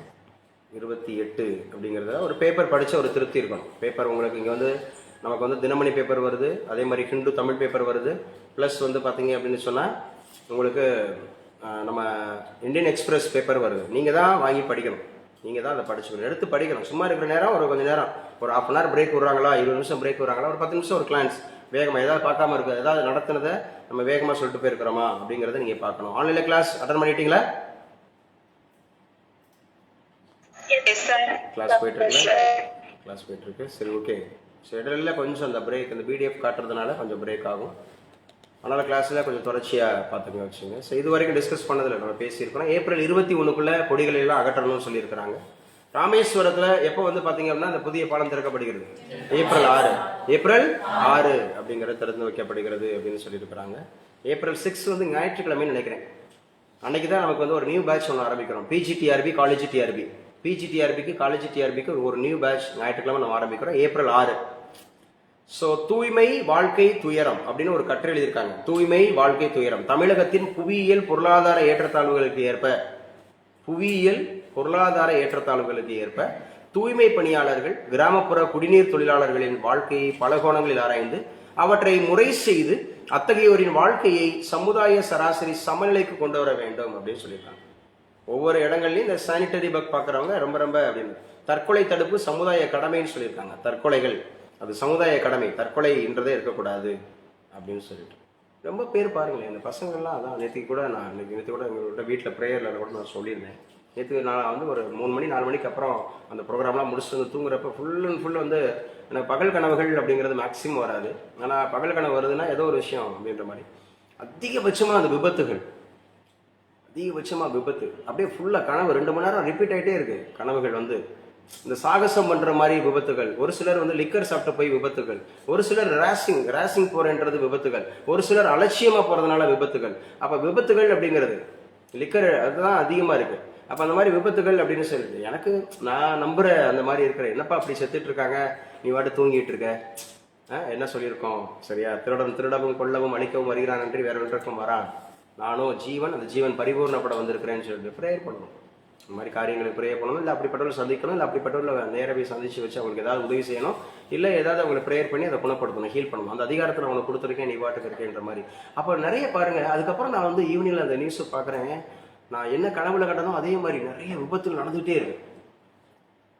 இந்த +1க்கு கடைசி எக்ஸாம்ஸ்னு அறந்தாங்கிக்கு வந்து லாஸ்ட் எக்ஸாம்ஸ்னு போயிருக்கிறாங்க. பசங்க 3 பேர் போயிருக்கிறாங்க. 3 பேர் போகும்போது வைக்கும்போது சாகசம் பண்ணியிருக்கிறாங்க. 3 பேருமே அடிபட்டல, ஒருத்தர் ஸ்பாட்டில், 2 பேர் அடிபட்டு ஹாஸ்பிட்டலில், 3 பேருமே கவர்மெண்ட் எக்ஸாம் எழுதலை. +2 எக்ஸாம்ஸில் அப்போ தான். ஸோ நேற்று இதெல்லாம் வந்து எக்ஸாம் எழுதிட்டு என்ன பண்ணியிருக்கிறாங்க, முந்தால ஆமாம் எக்ஸாம் எழுதிட்டு வச்சுட்டு போயிட்டு ஒரு கிணறுல 3 பேர் குச்சிருக்காங்க. 3 பேருமே குச்சி ஒருத்தருக்கு ஒருத்தர் அந்த மாதிரி இது பண்ணி வச்சு இறந்துருக்காங்க. இந்த மாதிரி ஏகப்பட்ட மாணவர்கள் உயிரிழப்பு, அநேக விபத்துகள் சரியா, அநேக விபத்துகள், தலை அடிபட்டு. ஒரு நாள் மட்டும்தான் ராஜேஸ்வரி மருத்துவமனை மதுரையில் போய் நின்று விபத்துக்கு மட்டும் தனிப்பிரிவு வச்சிருக்கிறான். அவனுக்கு ஒரு 5 நிமிஷத்துக்கு வண்டி வந்துகிட்டே இருக்கு. 5 நிமிஷம் கூட இல்லை, 2 நிமிஷத்துக்கு 3 நிமிஷத்துக்கு வண்டி வந்துட்டே இருக்கு, அலாரம் கேட்டுட்டே இருக்கு. அப்ப எவ்வளவு விபத்துகள் நடக்குது பாருங்க. அது வாகனத்துல மட்டும் எவ்வளவு விபத்துகள் நடக்குது பாருங்க. ஸோ இதெல்லாம் நம்ம கரெக்டாக புரிஞ்சுக்கணும், வச்சுக்கணும். ஸோ இதெல்லாம் கவனமாக நீங்களும் வண்டிகளில் போகும்போது வரும்போது சாகசம்லாம் அப்புறம் பண்ணுங்க. முதல்ல படித்து சாகசம் பண்ணுங்க. இந்த +2 10th படிக்கிறவன், +2 படிக்கிறவன் மாணவர்கள்லாம் பாருங்களேன், அவங்கெல்லாம் பசங்கள்லாம் ரொம்ப ஒழுங்கினமா, என்னமோ முக்கா பேண்டை போட்டுக்கிறான், முடியெல்லாம் வித்தியாசமாக வெட்டிக்கிறான். இப்பெல்லாம் பார்த்தாவே தெரியும், இப்பெல்லாம் பசங்களை பார்த்தாவே தெரியும், இதெல்லாம் ஒன்றும் தேராது. முக்கா பேண்டை போட்டுக்கிறது, முடியை வித்தியாசமாக வெட்டிக்கிறது, ஒரே பெரிய அந்த வண்டிகளில் போயிட்டு இருக்குது. ஆனால் இன்னைக்கு பிள்ளைங்களும் வந்து என்ன பண்ணுறாங்க வைக்கிறாங்கன்னா, அதை வந்து ஒரு இது மாதிரி இந்த ரெமோ கேரக்டர் படுத்துருக்கேன், அதில் காமிச்சு கொடுத்துருப்பாரு. நந்தினிங்கிற ஒரு அழகான பெயரை நந்தின்னு வா, ஆங்கில நுனிநாக்கில் பேசுறேன்னு சொல்லிட்டு முடியெல்லாம் ஒரு மாதிரி வித்தியாசமாக்கிக்கிட்டு அப்படியே இது பண்ணுவான். ஆனால் நல்லா வந்து பார்த்தீங்கன்னா, நான் இத்தனை தடவை நான் வந்து சந்தியாவந்தனம் பண்ணுறேன், நான் வந்து அதெல்லாம் பண்ணி சூப்பராக நான் வந்து உண்மையாக சொல்லுவேன், நான் இத்தனை முறை நான் வந்து இவ்வளோ சம்பாதிக்கிறேன், இவ்வளோ பண்ணுறேன். அவங்க அம்மா அப்பா காலில் விழுந்து உங்களுக்கு விருப்பம் இருந்தால் அவங்க பொருட்டை கொடுங்கன்னு, அவங்கள வந்து என்ன பண்ணுறது, அவர் அம்மாஞ்சி இவரெல்லாம் செட் ஆகாது. இந்த உலகம் அப்படிதான் பார்க்குது. நல்ல ஒழுக்கத்தோடு இருக்கிறவனை, தனி மனித ஒழுக்கத்தோட நல்ல ஒரு உண்மையாக இருக்கிறவனை வந்து இதை வந்து அம்மாஞ்சியாக பார்க்குது. ரொம்ப ஸ்டைலிஷ்னு சொல்லிட்டு அப்படியே ஏமாத்துறவனா, முடிய வித்தியாசமாக கட்டுறவனா, அப்பன் காசில் அம்மா காசில் வந்து பார்த்தீங்கன்னா ஊர் சுற்றுறவனை ஹீரோவாக பார்க்குது. கனி இருப்ப காய் கவர்ந்தற்று, உண்மையாக இருக்கணும், பாசிட்டிவாக இருக்கணும், நம்ம உழைச்சி. இன்னும் ஒரு சாராக இருப்பான் இளைஞர்கள் வந்து பார்த்தீங்கன்னா நிறைய எம்இ படிச்சுவிட்டு பிடெக்லாம் படித்து வச்சுக்கிட்டு ஒரு பக்கம் உழைச்சி எடுத்துடுறான், சொமேட்டோ ஓட்டி எடுத்துடுறான், உழைச்சி எடுத்துடுறான், எப்படியாவது பிள்ளைகளை காப்பாற்றணும்னு சொல்லிடுறான். ஒரு சிலர் அம்மா அப்பாவோட காசில் என்ன பண்ணுறதுன்னா பெரிய இந்த மாதிரி பைக்கை வாங்கிட்டு வச்சுட்டு இப்போவே ஊர் சுற்றுறது, பாலிடெக்னிக் படிக்கும் போதே ஊர் சுற்றுறது, ஸ்கூல் படிக்கும் போதே ஊர் சுற்றுறது, காலேஜ் படிக்கும் போதே ஊர் சுற்றுறது. இந்த யூனிவர்சிட்டி ரோடில் நம்ம போனோம்னு வச்சுங்களேன், அந்த ஊர் சுற்றுற கூட தெரியுது. நேற்றுலாம் அந்த இதில் வந்து பார்த்தீங்கன்னா நம்முடைய டிஎஸ்பி 2 டிஎஸ்பியுமே 2 பேருமே ரொம்ப வருத்தப்படுறாங்க. நீ படிப்புக்கு +2க்கு பிறகு என்ன படிக்கலாம்ன்ற போது அவங்க +2க்கு பிறகு என்ன படிக்கலாம்ங்கிற அந்த கான்செப்டுக்குலாம் கொஞ்சோண்டு போறாங்க. 80% வந்து டிசிப்ளினை பற்றி தான் பேசுறாங்க. காரணம் என்னன்னா, அவங்க நேரடியாக சந்திக்கிறாங்க, ஒவ்வொரு நாளும் அந்த பிரச்சனையை சந்திக்கிறாங்க, மாணவர்கள் எப்படி இருக்கிறாங்கிறத பார்க்குறாங்க. 10th படிக்கையிலே தண்ணி அடிச்சு விட்டு சுற்றுறான். இந்த நேற்றுக்கெல்லாம் ஃபேஸ்புக்கில் வருது, கல்லூரிகளில் பெண்கள் வந்து மது பாட்டிலோட பீர் பாட்டிலோட அவங்க பயங்கரமாக இது பண்ணுறாங்க. நாகரீகம் அற்ற ஒரு சூழல் இருக்குது. அதாவது இது தனி மனித சுதந்திரம்னு ஒரு பக்கம் எடுத்துக்கிட்டாலும், இந்த கலாச்சார சீரழிவுன்னு ஒரு பக்கம் வருதுல்ல, அவங்க பர்சனல் அப்படிங்கிறத அவங்க வீடுகளை வச்சு பண்ணணும். அவங்க வீடுகளில் அதை மற்றவர்களுக்கு என்ன பண்ணக்கூடாது. இதை பார்க்குற பிள்ளைங்க, சின்ன பிள்ளைங்க என்ன பண்ணுறது, 18க்கு முன்னாடி வாகனம் ஓட்டக்கூடாதுன்னு ஒரு வரைமுறை இருக்குல்ல, அப்போ அதை வந்து நம்ம ஃபாலோ பண்ணணும். அதான் சொல்லுது. ஸோ சின்ன பசங்களுக்கு எச்சரிக்கை, நல்ல துணையை தேர்ந்தெடுங்க. அதை பகட்டா பார்க்காதீங்க, பணமா பார்க்காதீங்க, வெளிப்பெல்லாம் பார்க்காதீங்க, கலர்லாம் பார்க்காதீங்க, உருவம்லாம் பார்க்காதீங்க, ஒன்றுக்கும் உதவாது. இந்த உருவம், இந்த கலரு, இந்த பணம் காசு இதெல்லாம் ஒன்றுக்கும் உதவாது. தனி மனித ஒழுக்கம் மட்டும்தான், ஒருவர் சார்ந்து வாழ்கிற அந்த திட்டம் தான், இதுதான் நம்மளை ஜெயிக்க வைக்கும். பணம் ஒன்றுக்கும் உதவாது. பெரிய பெரிய பணக்காரங்கள்லாம் ஒரே நாளில் மிஸ் அண்டர்ஸ்டாண்டிங்ல வெளியில வர்றாங்க. அம்மி மிதிச்சு அருந்ததி பார்த்து திருமணம் பண்ணவங்கலாம் வெளியில வர்றாங்க. மனசு ஒத்து போகணும், அதுவும் அன்பு இருக்கணும், ஒருவர் புரிந்து கொள்ளும் திறமை இருக்கணும். Two your duty first and then next. Two your duty first. இப்பவே இன்ஃபாக்சுவேஷன் ஊர் சுத்தி தெரியக்கூடாது, ரொம்ப கவர்ச்சி காட்டிட்டு தெரியக்கூடாது. கவர்ச்சி இருந்துச்சு அப்படின்னு சொன்னாவே அது ஆபத்துங்க. நமக்கு கடவுள் கொடுத்திருக்கக்கூடிய, இந்த இறைவன் கொடுத்திருக்கக்கூடிய இந்த உடம்புங்கிறது சூப்பரான உடம்பு. நமக்கு கொடுத்திருக்க அந்த உருவம்ன்றது சூப்பரான உருவம். நமக்கு கொடுத்திருக்கக்கூடிய கலர்ன்றது அதுதான் ஆசீர்வதிக்கப்பட்டது. அதை வச்சுவிட்டு நீங்க வேகமா நீங்க இப்படி இருக்கணும், எனக்கு வரக்கூடிய கணவர் இப்படி இருக்கணும், எனக்கு வரக்கூடிய மனைவி இப்படி இருக்கணும், அப்படி இருக்கணும், இப்படி இருக்கணும் ஆசைப்பட்டீங்கன்னா நீங்க ஒரிஜினல் இழந்துருவீங்க. அழகு என்பது பொருட்களில் அல்ல, நாம் பார்க்கும் பார்வையில் தான் இருக்கிறது. Beauty is not in our object. அதனால இப்ப எல்லாம் அதெல்லாம் போய் கற்பனை பண்ணிக்கிட்டு நிறைய ஏமாந்து போறான், நிறைய ஏமாந்து போறான். இந்த திரைப்படங்கள் அதைத்தான் சீரழிக்குது, திரைப்படங்கள் அதைத்தான் கொண்டாடுது. உண்மையா எடுக்கக்கூடிய படங்கள், நல்ல உணர்வுபூர்வமா எடுக்கக்கூடிய படங்கள், நல்ல கான்செப்ட் இருக்கக்கூடிய படங்கள்லாம் ஓட மாட்டேங்குது. சும்மா எதையோ ஒண்ணு ஏமாத்துறது, வைக்கிறது, அப்படி பண்றது, இப்படி பண்றது, லவ் பண்றது, ஏமாத்துறது, எப்படிலாம் ஏமாறலாங்கிறது, எப்படிலாம் ஏமாத்தலாங்கிறது, அந்த மாதிரி திரைப்படங்கள் தான் இன்னைக்கு அதிகமா காண்பிக்கப்படுது. ஏன்னா அதைத்தான் மக்கள் ரசிக்கிறாங்கன்னு சொல்லிட்டு இன்னைக்கு பாருங்களேன், சோசியல் மீடியால அதிகமா பாப்புலரா இருக்கிறவங்க பூரா பாருங்க, அதிகமானவர் பாக்குறவங்க பாருங்க, எல்லாம் விபச்சாரம், வேசித்தனம், தனிமனித ஒழுக்க சீர்கேடு கொண்டாடுறான். ஒரு இன்ஜினியரிங் படிச்சுட்டு இருக்கிறான் அந்த ஸ்டூடெண்ட் வந்து நடு ரோட்ல வச்சு வெட்டுற வச்சோன்னா பரவாயில்லடா, சூப்பர், உங்க அப்பா கொண்டவங்களை நீங்க வெட்டிட்டீங்க, வச்சுட்டீங்க, வாழ்த்துக்கள் போறோம். ஒரு உயிரை கொண்டுட்டாங்களேன்னு சொல்லிட்டு வேதனை தெரிவிக்கல. ஐயோ, ஒரு மாணவர்களுடைய அந்த கேள்விக்குறியாகுதே, அவங்களுடைய வாழ்க்கை முறை கேள்விக்குறியாகுது என்றது. இது வந்து ரிவெஞ்ச் எடுக்கிறவங்கள பாராட்டுறாங்க, சூப்பர், நல்லா இருக்குன்றாங்க. தமிழகம் எங்கிலும் அப்ப இன்னைக்கு எப்படி போயிட்டு இருக்காங்க பாருங்க, எப்படி கலாச்சாரம் போயிட்டு இருக்குன்னு பாருங்க. எச்சரிக்கை. ஹீரோயிசம் பண்றதுக்கு ஒரு கொலை செய்யறதா ஹீரோயிசம் இல்ல, ஏமாத்துறதா ஹீரோயிசம் இல்ல, வாகனத்தை வேகமா ஓட்டி விழுந்து சாகிறதா ஹீரோயிசம் இல்ல, மத்தவங்க மீது மோதுறது தான் ஹீரோயிசம் இல்ல, அல்லது குடிச்சுப்பிட்டு திருவிழாக்கள் ஆடுறது தான் ஹீரோயிசம் இல்ல, மத்தவங்க நான் தான் உயர்ந்தவன் தாழ்ந்தவன் சொல்லிட்டு வேறுபாடு காட்டுறதா ஹீரோயிசம் இல்ல. ஹீரோயிசம் என்பது இந்த சமுதாயத்திற்கு, நம்ம இந்த பூமிக்கு உப்பா இருக்கணும், உலகத்துக்கு வெளிச்சமா இருக்கணும், நம்ம யாருக்காவது பயன்படணும். இந்த ஃபேஸ்புக்ல நான் வந்து ஏதோ ஒரு காம்படிட்டிவ் எக்ஸாம்ஸ் பத்தி பேசிட்டு இருக்கேன், தனிமனித ஒழுக்கத்தை பத்தி பேசிட்டு இருக்கேன். நான் பூமிக்கு உப்பா இருக்கேன், இந்த உலகத்துக்கு வெளிச்சமா இருக்கேன். ஏதோ ஒண்ணு நல்லது சொல்லணும். ஆனா நல்லது சொன்னாவே எங்கதான் சொல்ற, இந்த ஊருக்கு பழி சொல்ல தெரியும், வழி சொல்ல தெரியாது. வழி சொல்ல தெரியாது. நம்ம ஒரு நல்ல கருத்துக்கள் சொல்றோம்னு வச்சுங்களேன், உடனே வந்து வேற மாதிரி சிந்திப்பாங்க. இவங்க மதம் மாத்துறாங்க, அது பண்றாங்க, இது பண்றாங்க. நான் என்ன சொல்றேன், அன்பு செய், பொறாமப்படாத, யார் மீது எரிச்சல் அடையாது. நீ இப்ப காசு கொடுக்கறதா இருந்தா, நீ போய் ஏதாவது பண்றதா இருந்தா ஏழைகளுக்கு கொடு, எல்லாரோடைய இன்முகத்தோட பழகு, முடிஞ்சவரை யார் மீது கசப்பு இருக்கக்கூடாது, எல்லாரையும் மன்னிச்சிடுங்க, அன்பு செய்யுங்க. இதைத்தான் நம்ம சொல்றோம். இதுல எங்க மதம் இருக்க போகுது? ஏதோ யாரோ சொன்னதுல இருந்து நம்ம சொல்றோம்ன்ற மாதிரி எடுக்கிறாங்க. இது பிரபஞ்சத்துக்கு உரியது. எல்லாரும் இந்த பூமியில இருக்கிற எல்லாரும் ஒண்ணு. ரஷ்ய அதிபர் இந்த பூமிக்கு சொந்தக்காரர் தான், நம்மளும் சொந்தக்காரர் தான். அவரை நீங்க ரஷ்யனை பார்த்தீங்கன்னா ரஷ்யன், மனுஷனா பார்த்தீங்கன்னா மனுஷன். நீங்க அவங்கள இஸ்லாமியரை பார்த்தீங்கன்னா இஸ்லாமியர், மனுஷனா பார்த்தா மனிதன். அவங்க கிறிஸ்தவர்ல பார்த்தீங்கன்னா கிறிஸ்தவன். இது மனிதன் உண்டாக்குனது. இந்த இஸ்லாமியன், கிறிஸ்தவன், இந்துன்றதெல்லாம் மனுஷன் கொண்டு வந்தது. மனிதன் மட்டும்தான் இந்த பிரபஞ்சத்துக்கு உரியது, அதான் அந்த பூமிக்கு உரியது. மனிதன்றதான் பூமிக்கு உரியது. எல்லாரையும் மனுஷனா பார்த்தோம்னா எல்லாரையும் நேசிக்கலாம், எந்த விதமான மொழி பாகுபாடு இல்லாம, எந்த இன பாகுபாடு இல்லாம, எந்த விதமான டிஸ்கிரிமினேஷன் இல்லாம எல்லாரையும் நேசிக்கக்கூடிய பண்பு ஒன்னே ஒண்ணுதான், அன்பு செய்யறது மட்டும்தான், வேற ஒண்ணுமே இல்லை. அன்பு அப்படிங்கிறதா.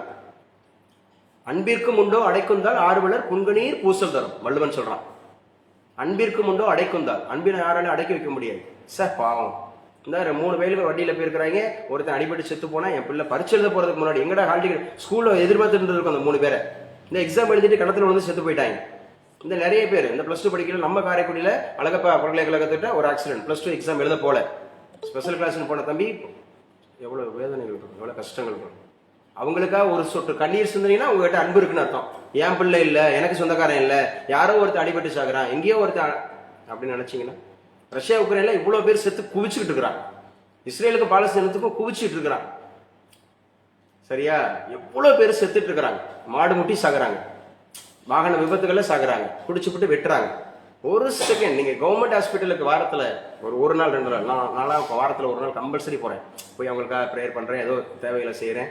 ஒரு நாள் வந்து பாருங்க, சும்மா வந்து பாருங்க, அப்ப தெரியும் சார் நம்ம எவ்வளவு நல்லா இருக்கிறோம். அப்பதான் கடவுளுக்கு நன்றி சொல்லணும். நான் கருப்பா இருக்கேன், சேப்பா இருக்கேன், ஒல்லியா இருக்கேன், குண்டா இருக்கேன், எனக்கு சாப்பாடு இல்லை, எனக்கு கஷ்டமா இருக்குது, என் பொண்டாடி அடிக்குது, என் புருஷன் அடிக்கிறான், இல்ல எங்க அப்பா அப்படி இருக்காரு, எங்க அம்மா அப்படி இருக்கு, ஐயோ எனக்கு அது இல்லை இது இல்லை, என்னை யாரும் விரும்ப மாட்டாங்க, அல்ல நான் இப்படியே பிறந்துட்டேன்.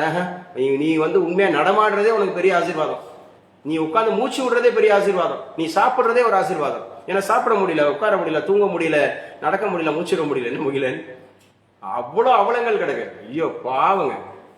ஒரே மகனை பரிதவிக்கிற தாய் அப்படியே பதறி அடிக்கிறாங்க, நெஞ்சில் அதை அடிக்கிறாங்க. ஒரே மகளை இழந்த தாய், சின்ன பையன், அந்த பொண்ணு ராஜீவ்காந்தி மருத்துவமனையில சின்ன பொண்ணு, 18 வயசு பொண்ணு, அந்த பொண்ணுக்கு வந்து டயாலிசிஸ் பண்ணிட்டு இருக்கிறாங்க. டயாலிசிஸ் பண்ணிட்டு இருக்காங்க. அப்படின்னா என்ன, சிறுநீரக பாதிப்பு, மூச்சிட முடியல, நுரையீரல் பாதிப்பு, ஏகப்பட்ட பிள்ளைங்க அரசு மருத்துவமனையில் உட்காருங்க. பாவமா இருக்கும். நம்ம நல்லா இருக்கிறாங்க, முடிஞ்சவரை பிறருக்காக ப்ரேயர் பண்ணுங்க, பிறருக்காக ப்ரேயர் பண்ணுங்க. அதான் சொல்றேன், அதான் அன்பு, அதுதான் அன்பு அப்படிங்கிற விஷயம் ஞாபகம் வச்சுங்க. ரைட். இளையராஜாவுக்கு அரசு சார்பில் ஜூன் 2 பாராட்டு விழா. ஏன் அவருக்கு பாராட்டு விழா வைக்கணும்? சிம்பொனி இசை.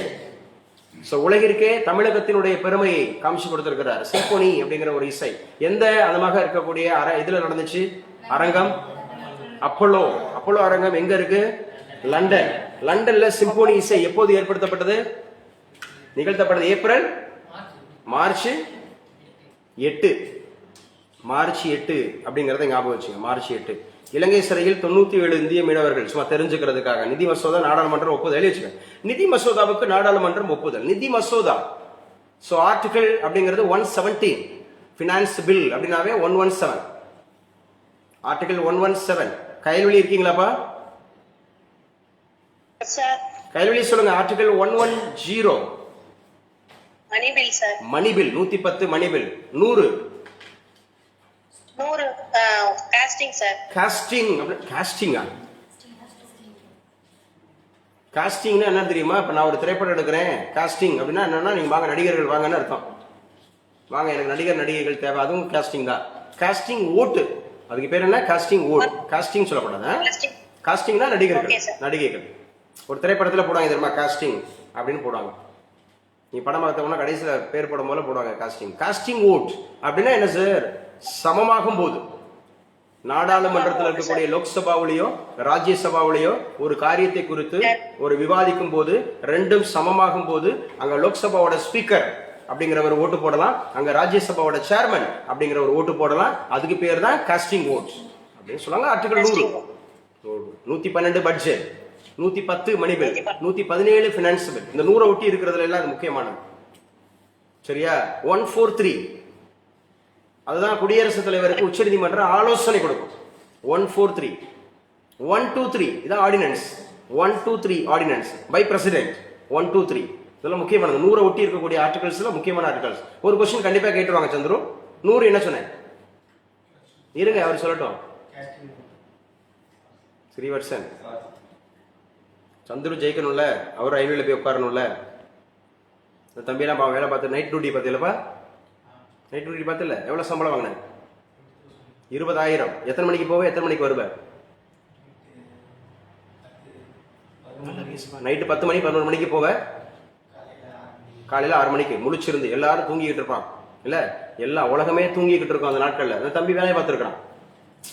10 மணிக்கு போயிட்டு 20 நல்ல நல்ல இன்ஜினியரிங்ல நல்ல மார்க் வச்சிருந்துருக்கான், சூப்பரா படிச்சிருந்திருக்கான் கல்லூரியில. அப்ப இங்க பேசும்போது தயக்கம், அதனால நான் கூட அப்புறம் தான் புரிஞ்சுக்கிட்டேன். அவங்க மாமா ஃபோன் பண்ணி சொன்னார், சார் இந்த மாதிரி தம்பி வந்து கொஞ்சம் நைட் வேலை பார்த்தான் சார், அதனால கொஞ்சம் நைட் வந்து ஃபுல்லாக இருக்கனால பகலில் தூங்கி தூங்கி பழகிட்டான். ஸோ பகலில் தூங்கி தூங்கி பழகினதுனால கொஞ்சம் லேட் ஆகுது வைக்குது, அதை சரி பண்ணுறது பரவாயில்ல. ஒரு வீட்டுக்கு ஒரு சம்பளத்தை ஒரு 20,000 வாங்கி கொடுக்குற அளவுக்கு ஒரு இந்த வயசுல அவன் ஊர் சுற்றிட்டு இருக்கான். அவன் பூரா குடிகாரனா இருக்கான், பூரா ஊர் சுற்றி தர்றான், பசங்க பூரா அப்படியே தெருவில் சுற்றுறான். ஸோ ஒரு வீட்டோட சூழ்நிலை உணர்ந்து கொஞ்சம் கிளாப் பண்ணலாம் பேசும்போது. சந்துருக்கு கிளாப் பண்ணலாம். ஏன் அப்படின்னா ஒரு வீட்டோட சூழ்நிலை புரிஞ்சு பரவாயில்ல, ஒரு டியூட்டி பார்த்துருக்கேன், ஒரு 20,000 நான் சம்பாதிக்கிறேன் அப்படின்னு சொல்லிட்டு. எப்பவுமே நீங்க போய் ஒரு பிரைவேட் ஜாப்ல போய் உட்காந்து நீங்க சம்பாரிச்சு பாருங்க, 10,000 20,000 எவ்வளவு நம்ம வசப்படணும், எவ்வளவு நம்ம கேலி பண்ணுவான், கிண்டல் பண்ணுவான். கரெக்டான நேரத்துக்கு வரலன்னா என்ன சொல்லுவாங்க, கரெக்டான நேரத்துக்கு அந்த டெலிவரி கொடுக்கலன்னா ஏதோ ஒன்று, எந்த வேலையில இருந்தாலுமே சரி பிரைவேட் ஜாப்ல புலம்புறாங்க. கல்லூரியில பேராசிரியர் இருப்போம், பிரைவேட் காலேஜ்ல பேராசிரியர் இருக்க புலம்புறாங்க, பிரைவேட் ஸ்கூல்ஸ்ல டீச்சர் இருக்க புலம்புறாங்க. அப்படியே ரொம்ப ஹெக்டிக்கா இருக்கு சார், எங்களால முடியல அப்படின்னு சொல்லி. ஏதாவது ஒரு எக்ஸாம் எழுதி பாஸ் பண்ணோம்னா எங்களுக்கு உடம்பு முடியல, உட்கார்ந்து படிக்க முடியலன்னு புலம்புறாங்க. நீங்க ஒரு 10,000 ரூபாய் சம்பாதிக்கிறதுக்கு வெளியில சமுதாயத்துல எவ்வளவு கஷ்டப்படணும்ன்றதை உணர்ந்தீங்கன்னா நீங்க இந்த நிகழ்வுங்கிறது உங்களுக்கு சூப்பரா பிடிக்கும். சார் கொஞ்சம் கஷ்டப்படுவேன், ஒரு 6 மாசம் அரசு வேலைக்கு ஓடிடுவேன் அப்படின்னு நினைப்பீங்க. முக்கியமானது டெல்லி நீதிபதி இடமாற்ற விவகாரம். யாருங்க டெல்லி நீதிபதி? யஸ்வந்த் சர்மா. எங்கப்பா போனாரு? அழகா பார்த்து போயிட்டாரு. ஏன் போனாரு? இடி ரைடு ஆகும்போது என்ன நடந்துச்சு? தீ விபத்து நடந்துச்சா? தீ விபத்துல என்ன பண்ணிட்டாங்க? 6 மூட்டை பணம், மூட்டையா பணத்தை எரிச்சுட்டாங்க. அதான் சொல்லக்கூடியது. உச்ச நீதிமன்ற தலைமை நீதிபதி யாரு? சஞ்சீவ் கண்ணா. உயர் நீதிமன்ற தலைமை நீதிபதி டெல்லிக்கு யாரு? தேவேந்திர குமார் உபாத்தியாய.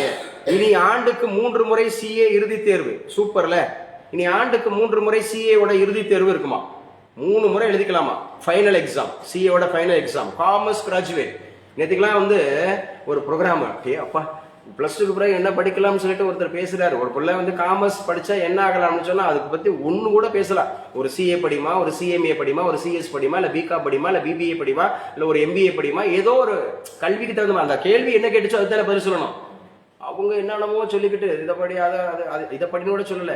அந்த ரெசியூம் அப்படி அதை அப்படி. அதாவது உண்மையாவே சொல்றேன், ஒரு அழைப்பு ஒரு தேர்வுக்கு இப்ப பிளஸ் டூக்கு பிறகு என்ன படிக்கலாம்னா அட்லீஸ்ட் பிளஸ் டூக்கு பிறகு என்ன படிக்கலாம்னு தெரிஞ்சவங்கள, இல்ல ஒரு கவர்மெண்ட் எக்ஸாம்ல இருக்கிறவங்கள, இல்ல ஒரு கல்லூரியில பேராசிரியர் இருக்கவங்கள, இல்ல ஒரு அது பூர்வ அனுபவமா இருக்கிறவங்கள்ட்ட கூப்பிட்டு கேட்டா ஏதோ வழி நடத்துவாங்க. அப்படித்தானே? ஒரு இன்ஜினியரிங் படிக்கணும்னா என்ன பண்ணணும்? இன்ஜினியரிங்னா பிடெக் படிக்கிறதா இருந்தா என்ன, ஐஐடியில் சேர்றதா இருந்தா என்ன, அல்லது வந்து என்ஐடியில் சேர்றதா இருந்தா என்ன, அல்லது அடுத்த லெவல் இருக்கக்கூடிய அண்ணா யூனிவர்சிட்டியில் சேர்றதா இருந்தா என்ன, அல்ல அடுத்த லெவலில் இருக்கக்கூடிய இன்ஜினியரிங்ல டாப் மோஸ்ட் காலேஜில் சேர்றதுக்கு என்ன, அதுக்கு என்ட்ரன்ஸ் இருக்கா இல்லையா, இல்லை என்ட்ரன்ஸ்லாம் மார்க்ல தான் கொண்டு போறாங்கன்னா எப்படி கட் ஆஃப் ப்ரிப்பேர் பண்றாங்க, அப்படி விவரம் தெரிஞ்சவர்கிட்ட கேட்டால் தானே பண்ண முடியும். சும்மா நான் மேடை பேச்சாளர்னு கூப்பிட்டு போயிட்டு நான் பேசுவேன்னு சொல்லி கூப்பிட்டு போனா என்ன ஐடியா கொடுப்பாரு? பொதுவாக பேசிட்டு போவார். நல்லா படிமா, நல்ல மார்க் வாங்குவா, கிடைக்கும். முதல்ல என்ட்ரன்ஸ் இருக்கா இல்லையான்னு கூட அவருக்கு தெரியாது. ஒரு வெட்டினரி சயின்ஸ் படிக்கிறவனு ஆசைப்படுறான், அதுக்கு நீட் எக்ஸாம் எழுதணுமா லாவண்யா? நோ. புரிதல சொல்றது. அப்ப அதுக்கு என்ட்ரன்ஸ் இருக்கும், நீங்க எழுதுங்கன்னு சொன்னா எப்படி இருக்கும் பாத்துக்க. என்ட்ரன்ஸுக்கு நல்லா படிப்பா, என்ட்ரன்ஸுக்கு நல்லா படி, என்ட்ரன்ஸ் மார்க் வச்சுதான் கட் ஆஃப் வச்சுதான் உனக்கு வரும்னு சொல்லிட்டு நம்ம பேசணும்னா எப்படி இருக்கும்? நம்மளும் அமைதியா இருந்துட்டு வர வேண்டியிருக்கு. சான்ஸே இல்லடான்னு சொல்லி நம்ம மறுப்பு தெரிஞ்சோம்னா ஏதோ நம்ம பண்றோம்னு நினைக்கிறாங்கல்ல. ரொம்ப கஷ்டமா இருக்கு. மாணவர்கள் வழி நடத்துறவங்க எப்படி இருக்குன்னு பாருங்க. என்னன்னா செலிபிரிட்டின்னு நினைக்கிறாங்க. இந்த செலிபிரிட்டி நினைக்கிறவங்க தெரிஞ்சுக்கிட்டு வந்தாலும் பேசணும் அட்லீஸ்ட். இல்லைன்னா கேள்வி செஷன் உண்டாக கூடாது. அவருக்கு தெரிஞ்சதை மட்டும் பேசிட்டு வரணும். அவருக்கு தெரிஞ்சதை மட்டும் பேசிட்டு போயிடணும். கேள்வின்னு கேட்டா நீங்க கேட்பீங்க, ஸ்ரீதேவி கேட்பீங்க இல்ல சார் எக்கனாமிக்ஸ்ல இந்த இன்ஃபிளேஷன் ஒரு சாப்டர் எனக்கு புரியல சார், அந்த எக்கனாமிக்ஸ் மட்டும்தான் சார் எனக்கு போட்டி தேர்வுக்கு கொஞ்சம் கஷ்டமா இருக்கு, அந்த இன்ஃபிளேஷன்ற சாப்டரை எப்படி சார் ஈஸியா புரிஞ்சுக்கிறது அப்படின்னு நீங்க கேட்டீங்கன்னா ஒண்ணு எனக்கு தெரியாதுன்னு போயிடணும், தெரிஞ்சா எக்ஸ்பிளைன் பண்ணணும்.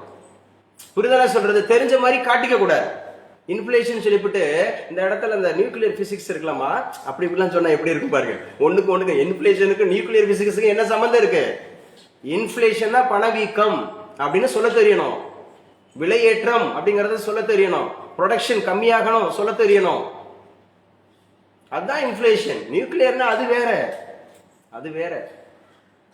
கான்செப்டை புரிஞ்சுக்கணும். நல்ல மக்கள் வந்து நம்ம வாய்ப்பு கொடுக்குறோம், பேசுங்க, இந்த மாதிரி கிளாஸ் எல்லாம் அட்டன் பண்ணுங்க. ஒரு பேப்பரை வச்சுக்கிட்டு இவ்வளவு மெனக்கடுறோம். அதான் சொல்றது, கனி இருப்ப காய் கவர்ந்தற்று. இந்த ஜனங்கள் வந்து எதை எதிர்பார்ப்பாங்க, என்ன பார்ப்பாங்க அப்படின்றத பாருங்க. ஸோ ஐபிஎல் இதெல்லாம் நடந்துட்டு இருக்கு, அதுல இருந்தெல்லாம் கேள்வி வராது. சும்மா ஜென்ரலா கேட்கலாம், ஐபிஎல் எத்தனையாவதுன்னு கேட்கலாம். அது உள்ளு எல்லாமே கேட்க மாட்டேன், இவங்க எவ்வளவு ரன் அடிச்சாங்க, எத்தனை விக்கெட்ல வீழ்த்தினாங்க அப்படிலாம் கேட்க மாட்டான். அதனால அதெல்லாம் போயிட்டு அது விளையாட்டுல தான் கேட்பாங்க. அதனால தான் சார் ஃபுல்லா உட்காந்து பார்த்துட்டு இருக்கேன். ஒரு மேட்ச் கூட விடல சார், 1.5 மாசமா நான் ஐபிஎல் பார்த்தேன். ஏப்பா நீங்க ஸ்போர்ட்ஸ்ல வந்து நீங்க தானே கேள்வி கேட்பாங்கன்னு சொன்னீங்க, அதனாலதான் பார்த்துட்டு இருந்தேன். அவர் 7வது ஓவர்ல முதல் விக்கெட் எடுத்தவர் யார் அப்படியே கேட்க போறாங்க. பொதுவுல ஐபிஎல் எத்தனாவது கேட்பா, இல்ல இன்கேஸ் யார் ஐபிஎலோட டாப்பர் கேட்பா, இல்ல அதிக முறை வெற்றி பெற்றவங்க யாருப்பா, சும்மா ஒரு பேப்பர் படிச்சுட்டு போனா கூட போதும். இல்ல உங்களுக்கு விருப்பம் இருந்தா நல்லா படிச்சுட்டேன் கொஞ்ச நேரம் பாக்குறேன்னா பார்க்கலாம். இல்லைன்னா நீங்க ஒரு மேட்ச் 4 மணி நேரம், ஒரு மேட்ச் குறைஞ்சபட்சம் 4 மணி நேரம் போயிடும், டைம் போயிடும். அதுக்குள்ள நீங்க எக்ஸாம் ஓடியாந்துரும். இறக்குமதி வரி 25% எந்த நாடு? அமெரிக்கா. அமெரிக்கா முக்கியமானது. எகிப்து சுற்றுலா நீர்மூழ்கி கப்பல் விபத்து, 6 பேர் உயிரிழப்பு. பாகிஸ்தான் பயங்கரவாத தாக்குதல் 9 பேர் உயிரிழப்பு. துருக்கி போராட்டம் 1900 நெருங்கியது, கைது. இதெல்லாம் தெரிஞ்சுக்கிறதுக்காக, இதெல்லாம் தெரிஞ்சுக்கிறதுக்காக. ஓகே, அவ்வளவுதான் கிளாஸ். இன்னைக்கு உண்டான கரண்ட் அஃபேர்ஸ்ல நம்ம முக்கியமான ஜிகேஸ் என்னென்ன அப்டேட் பண்ணிருக்கோம் அப்படிங்கறத பாருங்க. கிளாஸ் கண்டினியூ பண்ணிக்கலாம், எழுதிக்குங்க. கிளாஸ் வந்து கண்டினியூ பண்ணிக்கலாம்னா ரோஹிணி ரொம்ப நேரமா வெயிட்டிங்ல இருக்கிறாங்க, நமக்கு வரல. நீங்க பார்க்கலையா நீங்களும்? அம்மா ஆன் பண்ணி விடுப்பா, ஆன் பண்ணி விடுங்க. ஸோ இனிமேல் ஆன்லைன் கிளாஸ்ல இருக்கிறவங்க நீங்க 9:30னா ஒரு 10 நிமிஷம், அதுவும் பெர்மிஷன் உள்ளவங்களுக்கு தான் 10 நிமிஷம். இல்லைன்னா you should not be admitted. எத்தனை நேரம் நினைச்ச நேரம் வரலாம்னா இங்க கிடையாது, நம்ம கிளம்பி கிடையாது. With your permission you can take leave. அது போத் ஆன்லைன் அண்ட் ஆஃப்லைன். சரியா? உண்மையா படிக்கிறவங்க மட்டும் தான் ரிசல்ட். நீங்க என்னை பணக்காரன் ஆக்குறதுக்குலாம் வர வேண்டாம், நீங்க காசு கட்டி என்ன பணக்காரன் ஆக்குறதுக்குலாம் வர வேண்டாம். என்ன பணம் சம்பாதிப்பது என்னுடைய நோக்கம் அல்ல. புரியுதா நான் சொல்றது? ஓப்பனா சொல்லிட்டேன், பணம் சம்பாதிப்பது என்னுடைய நோக்கம் அல்ல. நீங்க உண்மையாவே இந்த அகாடமியை நீங்க நல்லா பயன்படுத்திக்கலாம், சூப்பரா பயன்படுத்திக்கலாம். நல்லா படிங்க, திரும்ப திரும்ப கேளுங்க. அப்படி இல்லாதவங்க நீங்க ஒதுங்கிடலாம். இங்க வந்து அந்த அப்படிலாம் இருக்காது, நிஜமாவே இருக்காது. நீங்க நினைக்கிற அந்த என்ன சொல்றது, ஜாலி இருக்காது. ஜாலி இருக்கும், பட் என்னன்னா கொஞ்சம் படிக்கணுங்கிற அந்த மாதிரி விஷயம். முதல் நோக்கம் நம்ம படிக்கணும், அவ்வளோதான். அந்த 4 மணி நேரம் படிக்கணும், நிறைய தெரியாத தெரிஞ்சுக்கணும். ஆப்டிடியூட் ரீசனிங்கா சார் எனக்கு இண்டிவிஜுவலாக சொல்லித்தாங்க, நல்லா சொல்லி தருவோம். சப்ஜெக்ட்ல இதுதான், தமிழ்ல இதுதான் அப்படின்னு உங்களுக்கு எவ்வளோ டெஸ்ட், உங்களுக்குன்னு நல்ல ப்ரிவிலேஜஸ் தரோம். நல்லா படிக்கலாம், நல்லா ஜெயிக்கலாம். அதனால நல்லா இந்த இடத்த நல்லா பயன்படுத்துங்க. ஆனால் கொஞ்சம் என்ன சொல்றது, ப்ரோட்டோகால்ஸ் மெயின்டைன் பண்ணுங்க. 9:30 கிளாஸ்னா அட்லீஸ்ட் பெர்மிஷனோட 10 நிமிஷம் கேள்வி. டெஸ்ட்டுக்கு நீங்கள் எழுதாதவங்க அடுத்த நாள் கிளாஸ் அட்டன் பண்ண முடியாது. அதுக்கு இது போட்டித் தேர்வு, இது சும்மா போயிட்டு இருக்கிறது இல்லை, இது போட்டித் தேர்வு. இப்போ போட்டித் தேர்வுன்றப்ப கொஞ்சம் நீங்கள் கொஞ்சம் நல்லா இருக்கணும். ஆன்லைனில் இருக்கீங்களா? இப்போ கிளாஸ் போயிட்டு இருக்காமா?